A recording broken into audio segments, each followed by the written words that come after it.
শেখ হাসিনা অথবা আওয়ামী সরকার যুগে যুগে উদ্দেশ্য প্রণোদিতভাবে ক্ষমতা হারানোর ভয় কিংবা তাদের ক্ষমতা টিকিয়ে রাখার জন্য বিভিন্ন সময় বিভিন্ন গণহত্যা কিংবা জেনোসাইড করেছিল।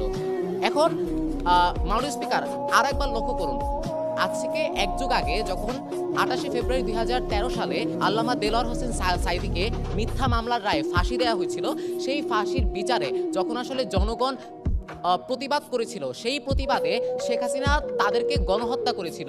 খালেদা জিয়া তখন বিরোধী দলীয় নেতা ছিল, সে এই গণহত্যাকে জেনোসাইড হিসেবে প্রচার করেছিল।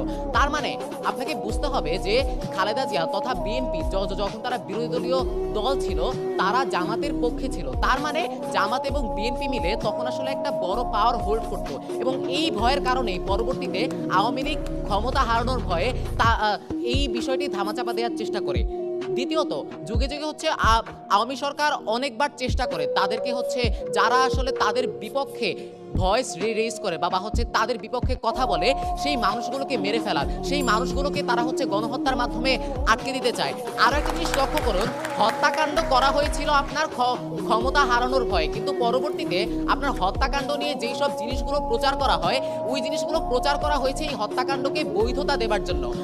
আমরা যদি উদাহরণ হিসেবে লক্ষ্য করি, 2024 সালে যখন আবু সাইদকে হত্যা করা হয়েছিল, তখন আসলে সে ক্ষমতা হারানোর ভয়ে হত্যা করেছিল, কারণ এই কোটা আন্দোলনের মাধ্যমে পরবর্তীতে একটি জনমত তৈরি হয়ে তাকে আসলে ক্ষমতা থেকে সরিয়ে দিয়েছিল। কিন্তু শেখ হাসিনা পরবর্তীতে আসলে কি প্রচার করেছিল?